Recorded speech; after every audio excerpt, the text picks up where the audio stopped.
Hello and happy Wednesday, everyone. I hope that you are all enjoying the holidays with your family and friends and just taking some time to sit back and think about all of the magic and miracles that have been happening around us. I know sometimes it's so easy to get caught up in the drama and the negativity and all of the challenges, but there's just something about this time of year that makes it easy to remember how powerful it is when we can believe. And for some of us, that means believing in the birth of baby Jesus. And for others, it means believing in Santa. And yet others have their own beliefs, their own traditions.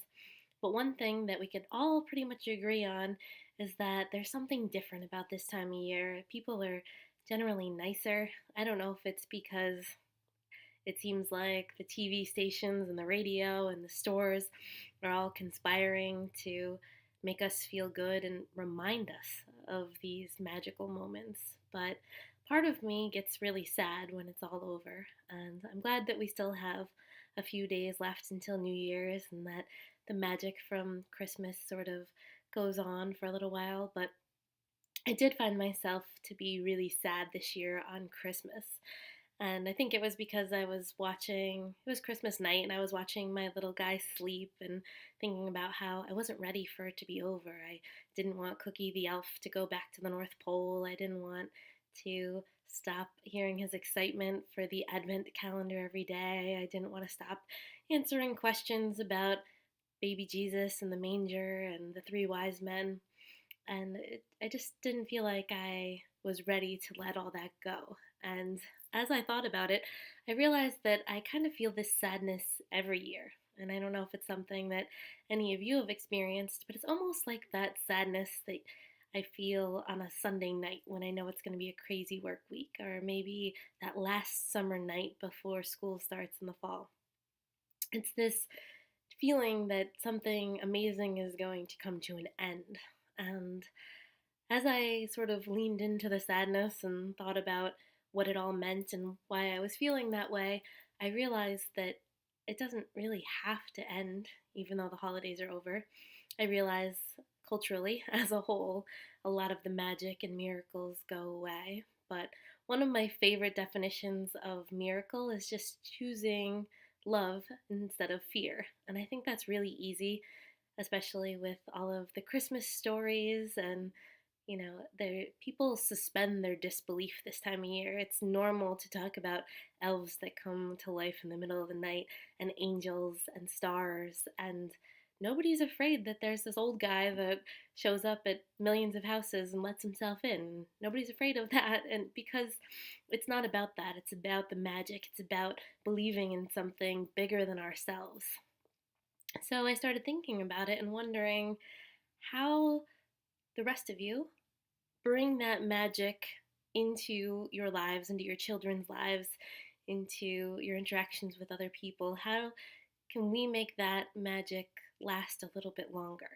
And I know that so many people have fantastic traditions and do great things. And unfortunately, I also know that it's not the case for the majority of people to go out of their way and donate and volunteer and do all the things that we do at the holiday season for a lot of reasons. Things get busy, we have other things that we need to focus on throughout the year. But I would really love to hear your ideas about how we can make magic and miracles more of our everyday experience, because I don't think that the messages of Christmas time or any of the holidays really are intended to be narrowed down to one particular time. There has to be a way to make them go throughout the year. And I think together we can come up with some pretty stellar ideas. But I need some help because clearly I'm 34 years old and I'm just starting to think about all of this stuff myself. And a lot of it is for my little guy, but also for my own sake because I really think that this is something that we can all benefit from. So, what I would like to do is hear your thoughts in the comments below. If you're watching this on Facebook, you can leave a comment there. If it's on YouTube, comment below. And make sure you subscribe or follow my page so that you can get the compilation when it's complete because intending to take all of your thoughts and ideas and suggestions and make sort of a little guidebook for others like me who are sad when the fun is over and the magic ends, and just a sort of a practical guide to making the magic and miracles happen all the time. So it can be little things, it can be big things, it can be things that have to do with your faith. It doesn't have to be. I've entertained this idea with so many people lately. I've talked to people who have really strong religious faith. I've talked to people who are agnostic. I've talked to people who don't like Santa or Jesus. But everybody seems to agree that things just feel good this time of year. And that's the feeling that I want to capture and recreate with your help. So please let me know what your thoughts are and your ideas, and if you have any suggestions about how we can make things magical for a little bit longer so we don't have to feel sad when the season's over, because we can choose to take our favorite parts and make them last a little longer. I can't wait to see what everybody comes up with. Thank you.